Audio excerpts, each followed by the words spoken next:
Temu bual eksklusif Malaysia Kini, PH Plus sepakat Anwar PM, Mukris TPM. Sepakat Anwar yakin jadi Perdana Menteri, timbalan serah pada Mukris.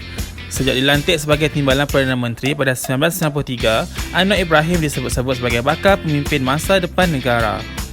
Apabila Pakatan Harapan menang dalam pilihan raya umum PRU lalu, Anwar dinamakan sebagai Wakil Perdana Menteri, sebaik Dr. Mahathir Mohamad yang pernah memecat Anwar pada 1998 melepaskan jawatan Perdana Menteri buat kali kedua.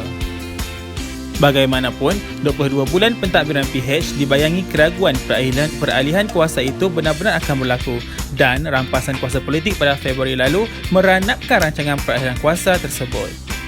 Malah, kini ketika PH Plus yang turut melibatkan Wakil Rakyat Bersatu yang menyokong Mahathir dan warisan disebut-sebut bakal merampas semula kuasa. Persoalan yang terus dibicarakan adalah apakah Mahathir atau Anwar yang akan dinamakan sebagai calon Perdana Menteri? Dalam temu bual eksklusif di Petaling Jaya semalam, Anwar berkata perbincangan berhubung perkara itu masih berlaku. Dia mengaku terdapat Wakil Rakyat PH yang mempunyai pandangan pragmatik dan mahu Mahathir menjadi calon Perdana Menteri bagi memastikan mereka mendapat bilangan sokongan yang diperlukan bagi mencapai majoriti di Parlimen.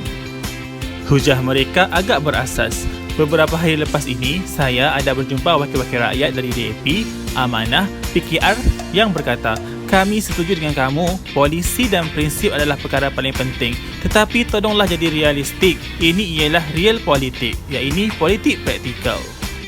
Maka, kami tak boleh abaikan perkara ini, katanya. Mahathir kini mempunyai 4 ahli parlimen bersatu yang menyokongnya dan warisan juga nampaknya lebih menyebelahi bekas Perdana Menteri itu berbanding PH sendiri. Memberi ruang buat Mahathir kembali berkuasa buat kali ketiga boleh menjadi langkah penting dalam mendapatkan sokongan ahli-ahli parlimen dari Bersatu yang lain, malah juga dari GPS sekiranya PH Plus mahu membentuk kerajaan yang stabil. Meskipun dengan semua pertimbangan itu, kata Anwar, parti-parti dalam PH Plus memberi sokongan penuh kepadanya sebagai ketua pembangkang. Saya tak ada isu peribahadi dengan Mahathir. Disoal apakah dia yakin akan dinamakan sebagai calon Perdana Menteri setelah dia muat seketika, Presiden PKR itu menjawab ringkas, cautiously so, ya tetapi dengan berhati-hati. Bagaimanapun, Anwar percaya mendapatkan sokongan tidak harus sampai mengorbankan cita-cita. Apabila kamu berkecakap tentang jumlah sokongan, kamu mengenepikan soal agenda dan kamu perlu menangani soal kekuatan dan kekurangan silam dalam pentadbiran PH dan saya tak rasa kami akan mampu mengabaikan perkara itu.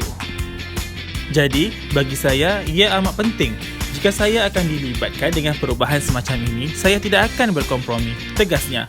Anwar menambah bahawa sekiranya PH berjaya menawan semula Putrajaya, dia tahu dia mempunyai tanggungjawab yang besar untuk melaksanakan urus tadbir yang baik dan membersihkan negara daripada rasuah dan perbelanjaan yang melampau. Pendirian soalan prinsip ini nampaknya menjadi garis pemisah antara Anwar dan Mahathir. Saya tak ada isu peribadi dengan Mahathir. Isunya sentiasa soal polisi. Kami sangat mesra, katanya ketika menjawab persoalan tentang perhubungan mereka. Mahathir juga berkata dia tidak mempunyai isu dengan Anwar dalam satu sidang media minggu lalu. Tetapi pada Mac beliau ada membuat kenyataan bahawa orang Melayu tak menerima kepimpinan Anwar kerana ideologi politik liberalnya. Hubungan antara Mahathir dan Anwar sentiasa menjadi aspek penentu dalam politik Malaysia sejak 2 dekad yang lalu. Meskipun berganding bahu ketika berdepan PRU 2018, masih ada kejanggalan yang dilihat berlegar di antara mereka berhubung isu peralihan kuasa. Kata Anwar, sehabis boleh, dia sudah cuba membendung penyokong-penyokongnya yang mendesak peletakan jawatan Mahathir, tetapi turut menyatakan mereka mempunyai hak untuk mempersoalkan Mahathir memandangkan ketidakjelasan perhubungan peralihan kuasa berkenaan. Bagaimanapun, Presiden PKR itu menafikan dakwaan yang dia obses untuk menjadi Perdana Menteri. Dia memetik rakaman audio masyarakat PH pada 21 Februari yang bocor apabila dia akur untuk memberi ruang agar Mahathir terus kekal sebagai Perdana Menteri dan hanya menyerahkan jawatan itu apabila Mahathir bersedia. Adakah itu gambaran seseorang yang gopoh dan tidak sabar? Tidak. Saya sangat gembira dengan rakaman audio itu kerana ia membidas segala propaganda yang dimainkan oleh sebahagian orang kami dan juga musuh politik kami kononnya saya tak sabar nak jadi PM. Tambahnya lagi.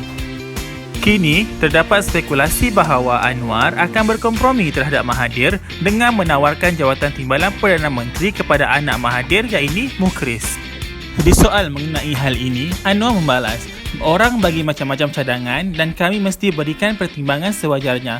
Tapi akhirnya, ia merupakan isu tahap sokongan yang dimiliki seseorang dan daya saing," katanya lagi.